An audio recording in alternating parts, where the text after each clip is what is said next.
네, 안녕하세요. 김현우입니다. 오늘은 시장에서 크게 주목받고 있는 삼성전자를 같이 알아볼 건데요. 먼저 시장을 보시면 오늘 국내 증시는 조금씩 반등하고 있습니다. 전일 미국 증시의 영향을 받아서 조금씩 긍정적인 흐름을 보여주고 있는데요. 이런 상황에서 삼성전자의 주가는 여전히 부진한 흐름을 보여주고 있죠.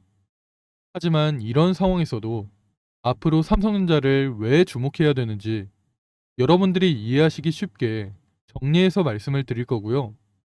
그리고 앞으로 삼성전자를 어떻게 대응을 해야 가장 잘 대응할 수 있을지 이런 부분들까지 전부 다 말씀을 드릴 거니까 오늘 영상 절대 놓치지 마시고 꼭 확인하신 이후에 대응하시면 좋을 것 같습니다. 그럼 삼성전자에 대해서 더 자세하게 알아보기 전에 구독과 좋아요 눌러주시면 좋을 것 같고요. 그리고 삼성전자에 대해서 본격적으로 알아보기 전에 제가 여러분들께 한 가지 더 말씀드리려고 합니다. 아마 제 영상을 오랫동안 시청하신 분들은 아시겠지만 제가 오래전부터 VT 영상을 꾸준하게 올려드리고 있습니다. 제가 미리 영상을 올려드렸던 VT가 최근 강한 상승이 나오면서 아주 좋은 흐름을 보여주고 있는데요. 이런 것처럼 제가 여러분들께 도움이 될 만한 내용들을 꾸준하게 올려드리고 있으니까 앞으로도 제 영상 꾸준하게 시청하시면서 저랑 같이 수익 내시면 좋을 것 같습니다. 그럼 다시 삼성전자로 돌아와서 최근 삼성전자의 주가가 부진한 흐름을 보여주고 있습니다. 최근 다시 반등하던 삼성전자가 이렇게 하락하고 있는 이유는 제가 이전에도 말씀드렸다시피 트럼프가 대통령으로 당선될 경우 국내 반도체 기업들이 타격을 받을 수 있다라는 우려 때문에 현재 삼성전자의 주가가 부진한 흐름을 보여주고 있는 건데요. 하지만 제 개인적인 생각으로는 삼성전자가 다시 반등하면서 좋은 흐름을 보여줄 거라고 생각이 됩니다.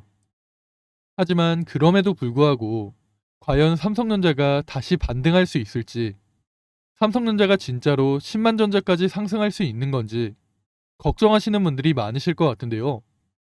이런 부분에 대해서 너무 걱정하지 마시고 저랑 같이 삼성전자의 성장성에 대해서 알아보면서 잘 대응하시면 좋을 것 같습니다. 역시 삼성전자의 주가를 끌어올릴 만한 모멘텀은 바로 HBM이라고 할 수 있는데요. 최근에 계속해서 엔비디아의 퀄 테스트를 통과했다는 기사가 나오면서 조만간 삼성전자가 엔비디아에 HBM을 공급하게 되지 않을까라는 기대감이 최근 삼성전자의 주가를 끌어올린 것으로 보이는데요. 그리고 앞으로도 삼성전자의 주가를 끌어올릴 만한 모멘텀은 이런 식으로 HBM이 될 것 같습니다. 그리고 최근에는 이런 기사가 나왔는데요.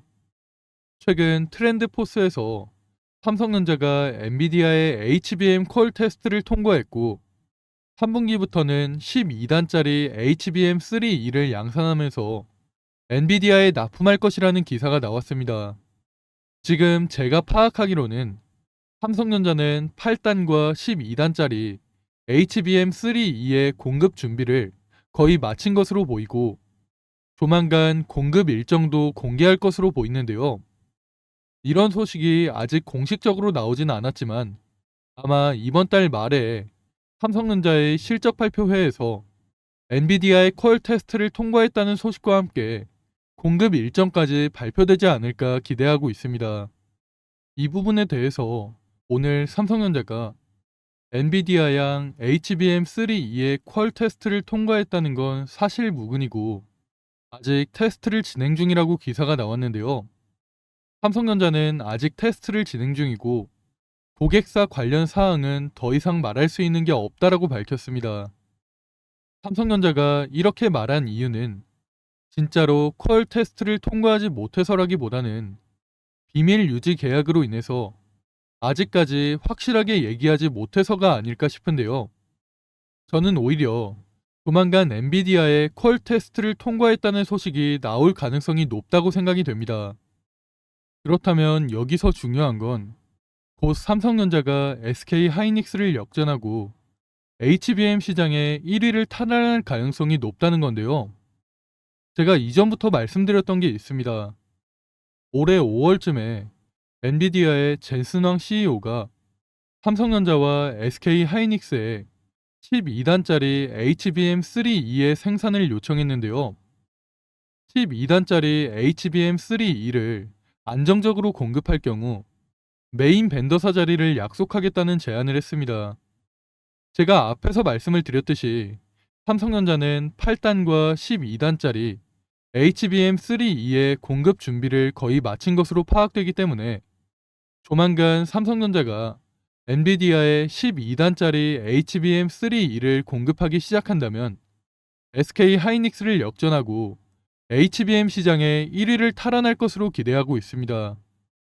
그리고 추가적인 부분을 조금 더 말씀을 드리자면 삼성전자가 이번에 엔비디아의 HBM3E를 공급하게 돼서 만약 메인 벤더사 자리를 차지하게 된다면 앞으로 HBM4와 HBM4E까지도 메인 벤더사 자리를 유지할 것으로 예상이 되는데요.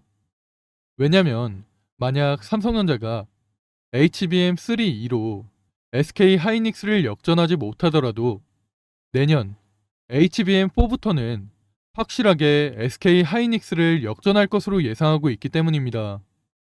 HBM4부터는 신기술이 도입되고 고객 맞춤형 기능이 많이 들어갈 것으로 보이는데요. HBM4부터는 로직 다이라는 기술이 필수적으로 들어갈 것으로 보입니다. 이 로직 다이를 위해서 SK 하이닉스는 TSMC와 손을 잡은 반면 삼성전자 같은 경우에는 종합 반도체 기업의 장점을 살려서 삼성전자 자체에서 모든 공정을 진행할 것으로 보이는데요. 그렇게 삼성전자는 HBM4부터는 반도체 설계와 관련된 기술과 노하우를 활용해서 아무리 늦어도 내년부터는 SK 하이닉스를 역전하고 HBM 시장의 1위를 탈환할 것으로 기대하고 있습니다. 또한 삼성전자는 HBM뿐만 아니라 현재 CSL 영토도 선점하면서 성장을 이어나갈 것으로 보이는데요. 현재 삼성전자는 단기적으로는 HBM을, 장기적으로는 CXL을 차세대 메모리 사업의 핵심 축으로 삼고 사업을 이어나갈 것으로 보입니다. 제가 오늘 영상에서는 CXL에 대해서 자세하게 다루지 않았지만 조만간 CXL을 관련해서 자세하게 분석한 뒤에 관련 내용들을 공유해 드리도록 할 건데요. 이런 식으로 삼성전자는 앞으로 HBM과 CXL 양쪽 시장을 모두 준비하면서 성장을 이어나갈 것이기 때문에 앞으로는 이런 부분이 시장에서 부각되면서 삼성전자의 주가는 상승을 이어나갈 것으로 보입니다. 이런 상황일수록 우리가 앞으로 삼성전자를 어떻게 대응해야 될지가 중요한 시점인데요. 사실 제가 정보를 공유하는 네트워크를 통해서 삼성전자 관련된 정보를 받았습니다. 제가 이 정보를 가지고 대응 자료를 만들어 놨는데요. 제가 제 영상 시청하시는 분들께만 이 대응 자료를 공유해 드리려고 합니다. 앞으로 삼성전자에게 어떤 일정이 준비되어 있고 앞으로 우리는 어떻게 대응을 해야 될지 대응 방법이 담겨 있는 대응 자료를 제가 여러분들께 공유해 드리겠습니다. 그런데 제가 이런 중요한 자료를 아무한테나 막 보내드릴 순 없겠죠. 이 대응 자료를 받아보실 분들께서는 위에 보이는 번호로 삼성전자 할 때 삼성이라고 문자 보내시면 제가 문자 확인하고 대응 자료를 바로 보내드리겠습니다. 삼성전자는 이런 좋은 모멘텀이 있기 때문에 앞으로 큰 흐름으로 봤을 때 삼성전자의 주가는 상승을 이어갈 수밖에 없다고 생각이 되는데요. 하지만 그렇다고 해서 절대로 여러분들 혼자 매수하시면 안 됩니다. 분명 삼성전자가 좋은 종목인 만큼 시장의 세력이라고 할 수 있는 자금력이 좋은 투자자들 같은 경우에는 더 싼 가격에서 더 많은 물량을 모아가기 위해서 당분간 주가를 누를 가능성도 있다고 생각이 되는데요. 그렇기 때문에 제가 여러분들께 대응 자료를 반드시 확인하시라고 말씀을 드리는 겁니다. 지금 당장 삼성전자를 매수해야 될지 매도해야 될지 아니면 추가 매수를 해야 될지 이런 부분에 대해서 여러분들이 확실하게 알 수 있도록 제가 대응 자료를 무료로 보내드릴 거니까 위에 보이는 번호로 문자 보내시면 제가 문자 확인하고 대응 자료를 바로 보내드리겠습니다. 제가 이렇게 여러분들께 도움을 드리려는 이유는 우선 솔직하게 말씀을 드리면 제 유튜브를 키우고 싶은 게 제일 큰데요.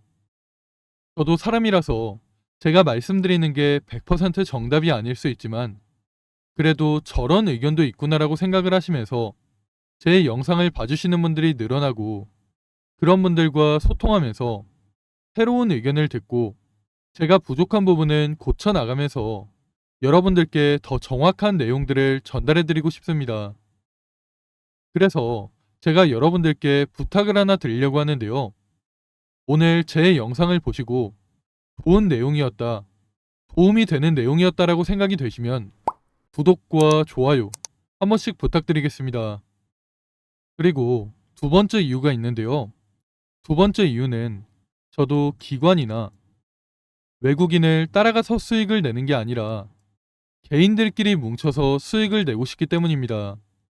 국내 시장에는 세 가지 매수 주체가 있는데요. 우리 모두가 아는 기관과 외국인, 그리고 개인이 있죠. 제가 여기에서 여러분들께 질문을 하나 드릴 건데, 이 세 가지 매수 주체 중에서 자금으로만 본다면 과연 어디가 제일 높을까요? 물론 아시는 분들도 있겠지만 바로 개인인데요.